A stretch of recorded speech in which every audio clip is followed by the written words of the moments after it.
Здравствуйте, друзья! На календаре 10 января, но отголоски новогоднего настроения еще преследуют нас. Елка стоит неразобранная, иллюминации до сих пор украшают города и села. Разве что салаты никто не доедает. Так, я надеюсь, что вы и правда этим не занимаетесь. Сегодня самое время подвести итоги прошедшего 2022 года. Как лучше всего это сделать? Например, посмотреть фотографии и видео, сделанные за прошлый год. Вспомнить все самое яркое в кругу родных и близких. А давайте этим и займемся. Что интересного произошло в Республике Коми за минувшие 365 дней? Расскажем в ближайшее время. Поехали! Первые дни жизни на фото. Ньюборн. Все о необычной профессии. Путешествие по Устильме. Чем отличились поездки Елены Красильниковой в сердце старообрядчества? Айда сливочного пива. Безалкогольный шедевр своими руками. По моим скромным подсчетам, в прошлом году «Студия-11» выходила на экраны 203 раза. Знаете, о чем это говорит? Мы познакомили вас как минимум с 1000 интересных людей, рассказали об их увлечениях, добрых делах и работе. Ньюборн-фотограф – профессия редкая, но очень интересная. О ней в следующем сюжете.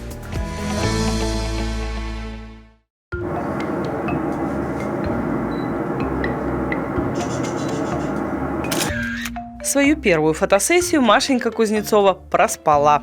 И все правильно сделала. Именно так проводится ньюборн-съемка. Особое направление в фотоискусстве, когда в фокусе новорожденный малыш. Чтобы кадры получились нежными и трогательными, и при этом ребенок не испытывал дискомфорта, нужно успеть до того момента, пока ему не исполнится 14 дней. До 2 недель, так как сон преобладает над бодрствованием, ребенка, как правило, еще не мучают колики в этот момент.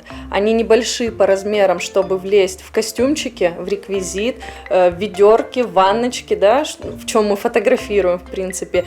И мы используем физиологическую позу малыша, как он лежал 9 месяцев в утробе матери, то есть ручки, ножки максимально к себе, поэтому нам нужно успеть в определенный срок. Невролог с фотоаппаратом. Так называет себя Ирина Пирогова.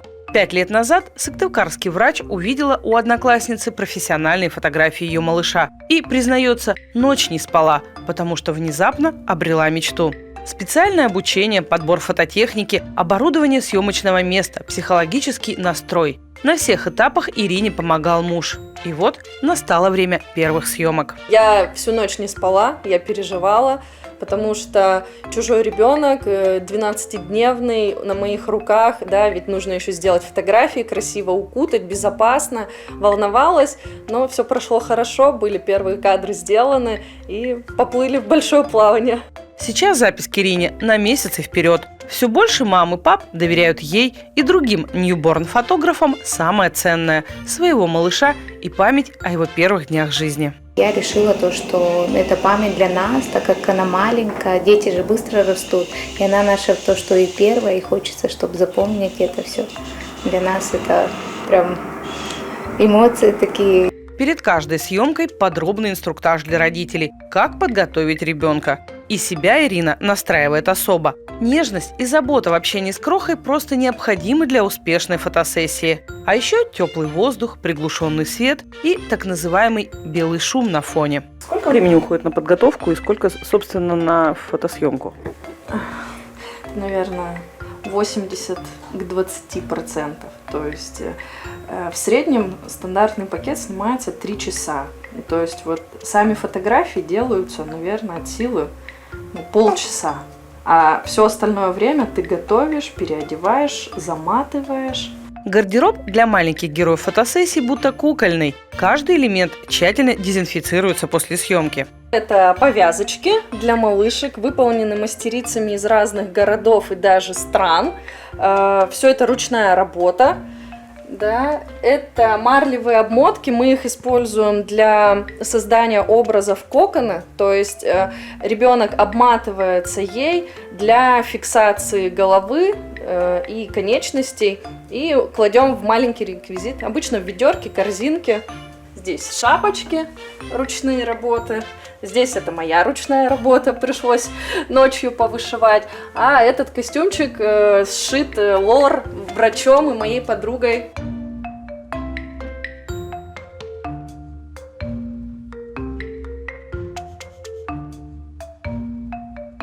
Родители тоже попадают в кадр. Обязательно делаются портреты с родителями, со старшими детками. То есть это не только фотографии младенцев. Этим малышам и невдомек, сколько стараний, усилий прилагают взрослые, чтобы потом, много лет спустя, любоваться вот такими кадрами. Малыши просто спят, видят свои счастливые малышковые сны. Так и наша героиня Машенька сладко спала и улыбалась чему-то неведомому. А тетя-фотограф Ирина Пирогова, как жемчужины, собирала эти бесценные моменты. За минувший год Елена Красильникова побывала в Усть-Илимском районе трижды. Итогом этих поездок стал документальный фильм и 4 специальных репортажа, которые вы могли видеть на телеэкранах. Елена признается, что все, с кем она познакомилась в сердце старообрядчества, оставили неизгладимое впечатление. Вот, например, мастер Дмитрий Налимов рассказал, как в старину делались ложки. Ложки традиционно делаем из березы, и как самый доступный материал здесь такой. Обычно резчики используют липу или там другие дерева, но у нас самый доступный это береза. Мы находимся в отделе народных художественных промыслов Усть-Илимского историко-мемориального музея имени Андрея Журавского. Попросили мастера Дмитрия Налимова показать, как делали ложки дедовским способом, с помощью топора и ножа. Это мы говорим, бить баклуши значит бездельничать. Но те, кто на самом деле бьет баклуши, без работы не сидят.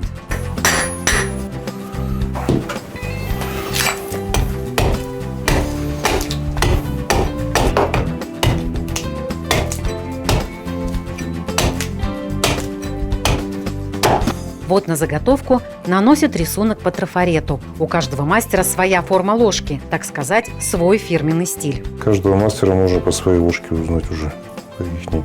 Кто делал, какой мастер и в какой деревне. Топором делают всю грубую работу, убирают лишнее. Пока идет съемка, узнаем у Дмитрия Налимова, где он учился ремеслу. У мастеров Трусова и Замежной. Примерно можно форму придать, какая она будет. Так, черпак и ручка. Немножко высоко получился. Вся грубая работа самым топором. Топор, нож.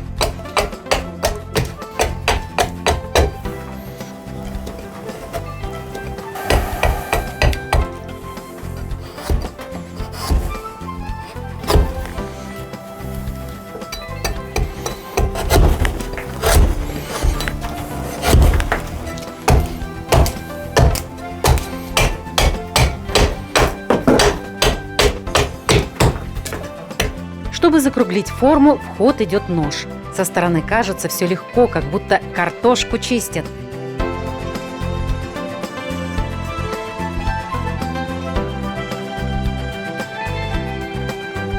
Дальше мастер берет самодельные ложкорезы, их на столе 3, и, как он говорит, убирает черпало.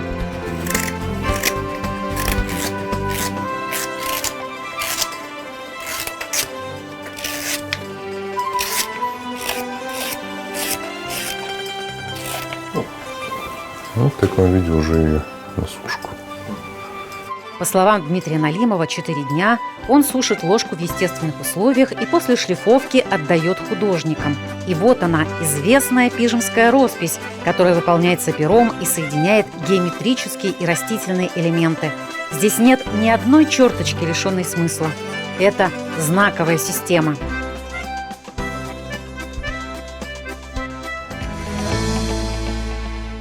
А сколько выставок мы посетили вместе с вами, даже представить сложно. В Печорском краеведческом музее впервые прошла экспозиция молодых художников. Алена Туркина погрузилась в творчество. От традиционного взгляда на коми-культуру до современной ее интерпретации буквально раз, два, три, 4 шага. В Печорском историко-краеведческом музее впервые открылась выставка современного искусства. Ее авторы – уроженцы Севера, которые сейчас проживают в других городах. Печора, Санкт-Петербург, Санкт-Петербург, Печора – это привычный маршрут художников, чьи работы представлены в этом зале. Практически все учатся в университетах северной столицы на художественных направлениях, но о родной земле не забывают. Наш основной интерес заключается в популяризации коми-культуры среди молодого поколения. Но нам хочется делать это нестандартно, поэтому мы придумываем новое применение орнаментам, символам, персонажам. Например, создаем цифровой контент о коми, иллюстрируем коми-сказки или делаем татуировки с коми-идолами. Экспозиция получилась дерзкой и даже немного неформальной не просто так. Самому старшему участнику творческой команды чуть больше 30. Каждый художник интересуется мифологией, литературой и историей коми-края, только вот прочтение у каждого свое. Готова поспорить, что у многих из нас Республика Коми в сердечке, а вот у некоторых еще и на теле. Молодость – время для экспериментов, в нашем случае художественных. Вот и это пространство стало результатом творческого поиска девушек и юношей. Тут и граффити, и кастомизация с приставкой «этно», самые разнообразные коллажи.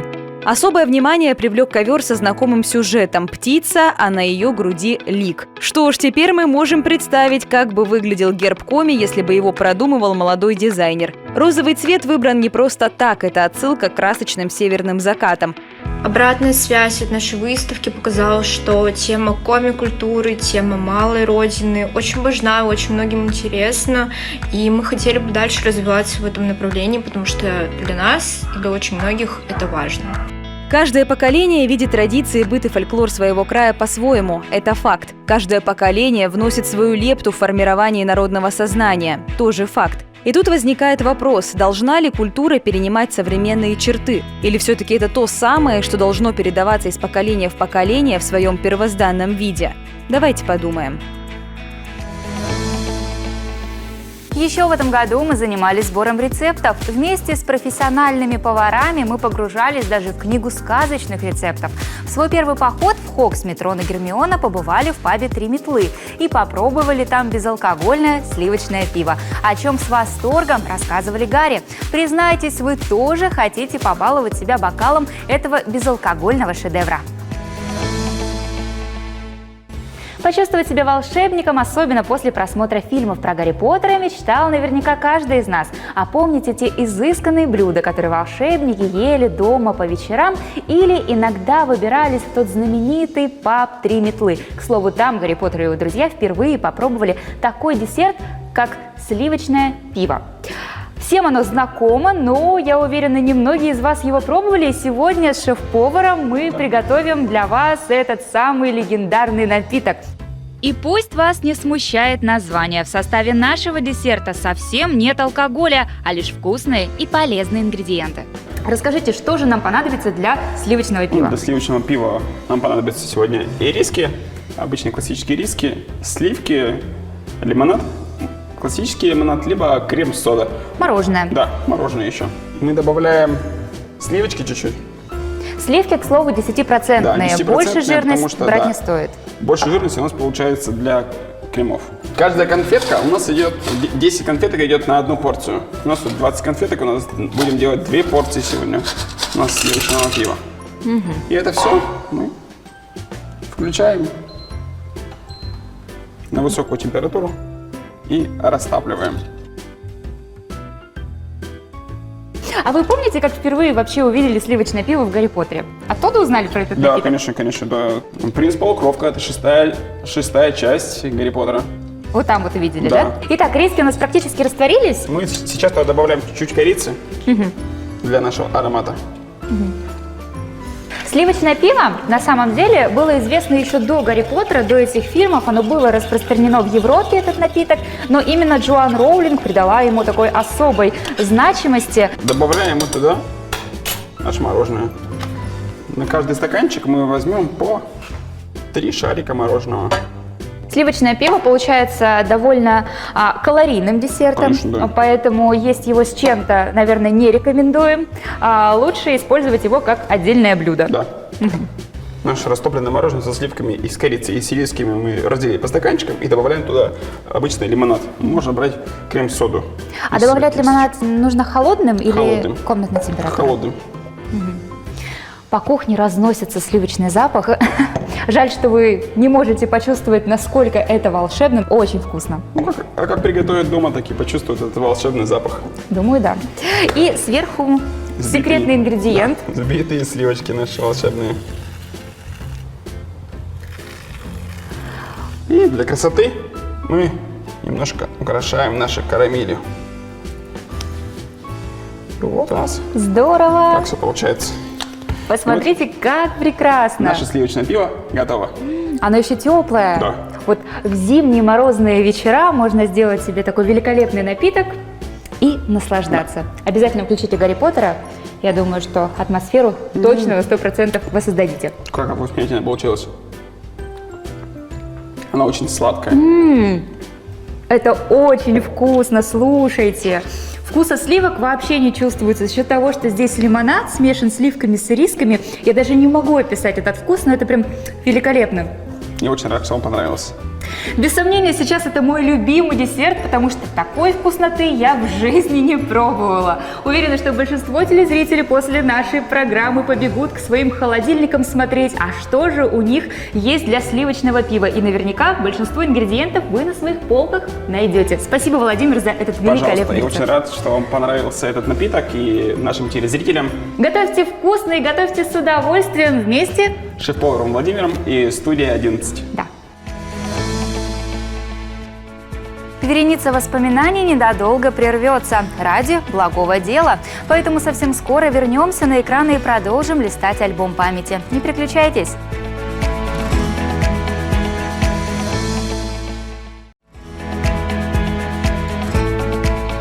И снова привет! Наш сегодняшний эфир не совсем обычный. Мы путешествуем сквозь время и напоминаем сами себе, что же хорошего произошло в Коми за минувший год. Предлагаю не терять драгоценные минутки и начать прямо сейчас. Многонациональная Коми. Что происходит в стенах белорусской автономии? Долгожданная экскурсия. Как нас встретили в паровозе из прошлого века. Но не только в прошлом мы искали интересное. К будущему в рамках нашей программы тоже прикасались. Сегодня активно развиваются нейросети. Это компьютерная программа, работающая по принципу человеческого мозга. Она прогоняет входные данные через систему нейронов, более простых программ, взаимодействующих между собой, после чего выдает некий результат вычислений на основе этого взаимодействия, опыта и ошибок прошлых запусков программы. Подробнее в нашем следующем сюжете. Нейросеть. Этот термин вырвался за пределы IT-сферы и сейчас звучит все чаще. Нейросеть – это разновидность машинного обучения, при котором программа работает по принципу человеческого мозга. В основном нейронные сети применяют для прогнозирования, принятия решений, распознавания образов и анализа данных. А еще они умеют синтезировать речь В эфире студия 11. Хорошего вам настроения. и обрабатывать изображения. Вот как раз последнее умение нейросети и заинтересовало интернет-общественность.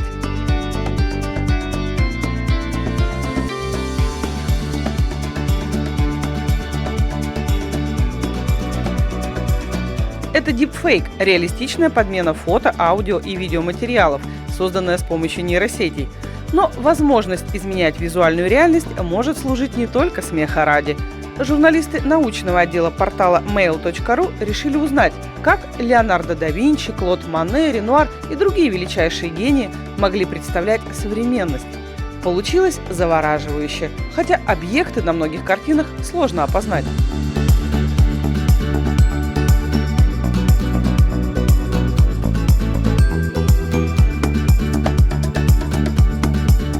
Мы вдохновились идеей коллег и предложили нейросети поэкспериментировать с работами талантливых художников Республики Коми. И вот как искусственный разум взглянул на будущее глазами Рема Ермолина, Юрия Лисовского, Павла Микушева и Анжелы Размановой.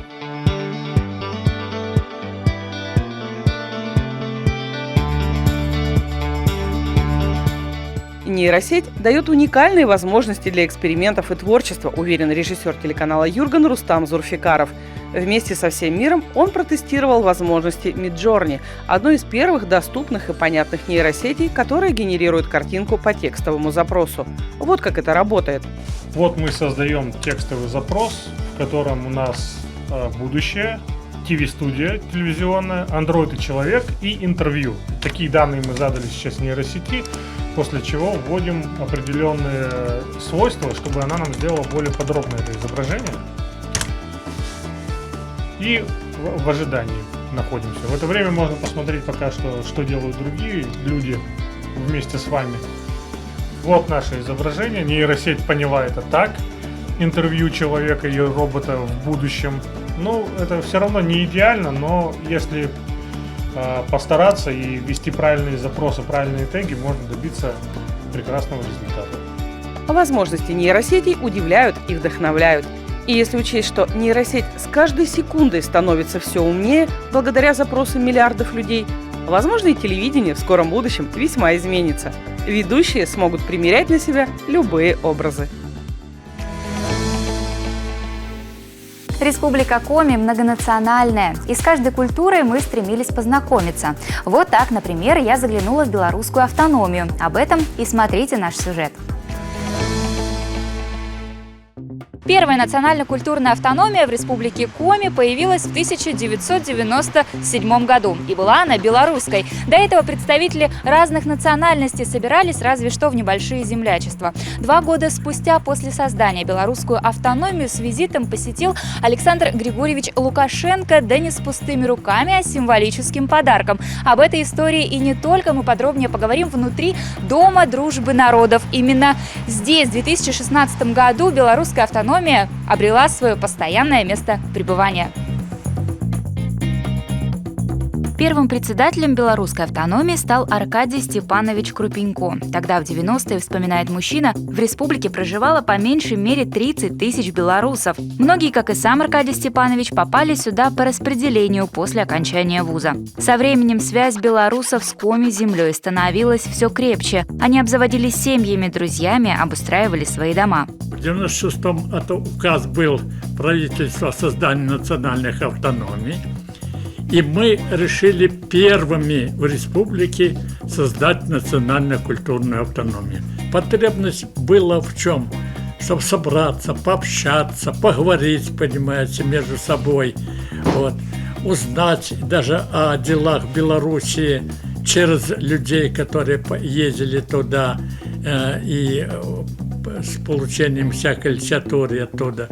Поэтому потребность очень большая, и она и сейчас потребность есть. В 99-м поддержать диаспору приезжал лично батька, президент Беларуси Александр Лукашенко, прихватив с собой очень щедрый по тем временам подарок – цветной телевизор белорусского производства. Долгие годы с его помощью члены автономии узнавали новости о земле, где когда-то родились. Сегодня сохранять и популяризировать белорусскую культуру в Коми удается с помощью интернета, книг, национальных костюмов, традиционных песен, а еще поездок за границу. Недавно в составе российской делегации Белоруссию посетил и наш коллега, ведущий Артемий Барсуков. В автономии он уже много лет. Белорусские корни у молодого человека от дедушки. Это была творческая стажировка белорусов зарубежья.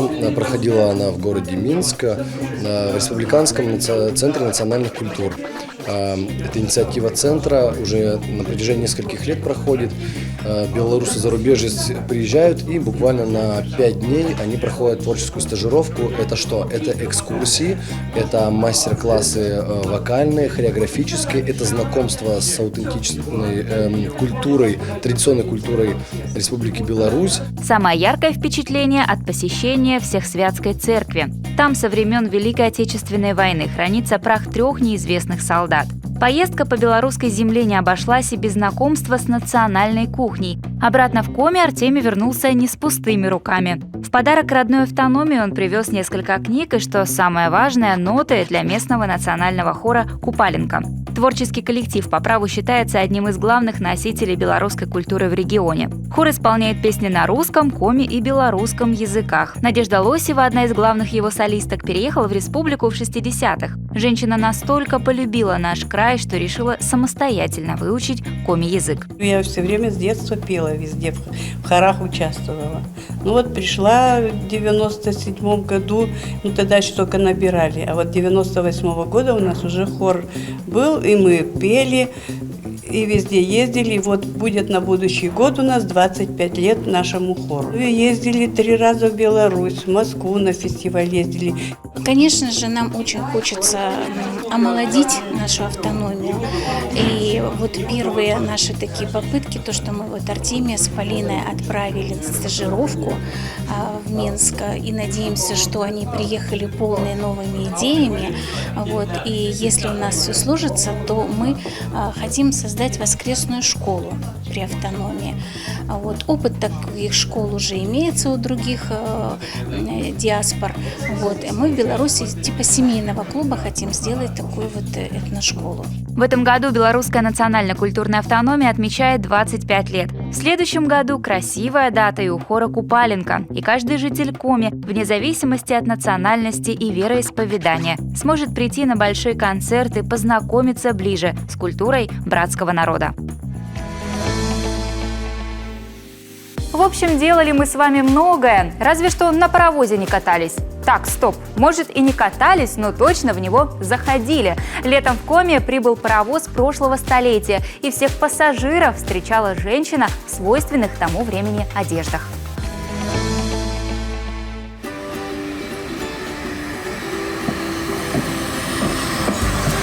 Давайте перенесемся лет эдак на 120-130 назад.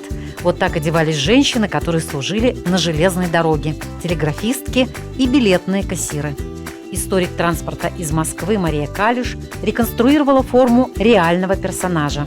Это Ольга Степановна Кнушевицкая, это дочь начальника станции Вязники, и она всю жизнь, 50 лет, проработала в должности билетного кассира, соответственно, Московской Нижегородской железной дороги, на станции, где она и родилась, на станции Вязники, и, соответственно, она жила в городе Вязники. Мария, давайте опишем костюм. Это юбка, да? Значит, это юбка и сюртук. Вот то, что на мне, ну, просторечие, это же в гражданской одежде это будет жакет, а, конечно, если говорить про форменную одежду, это будет сюртук.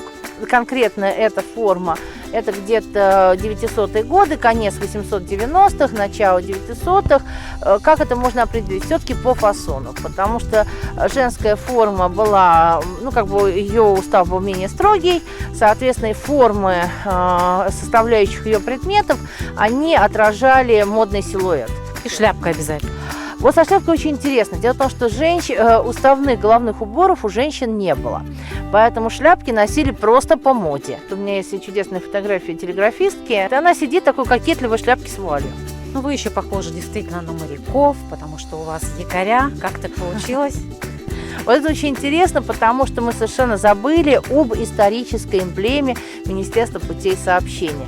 Значит, вот на моей форме, на форме моего коллеги, у него как раз мужская форма, на фуражке можно заметить якорь с топором. И это на самом деле знак, который и носили железнодорожники.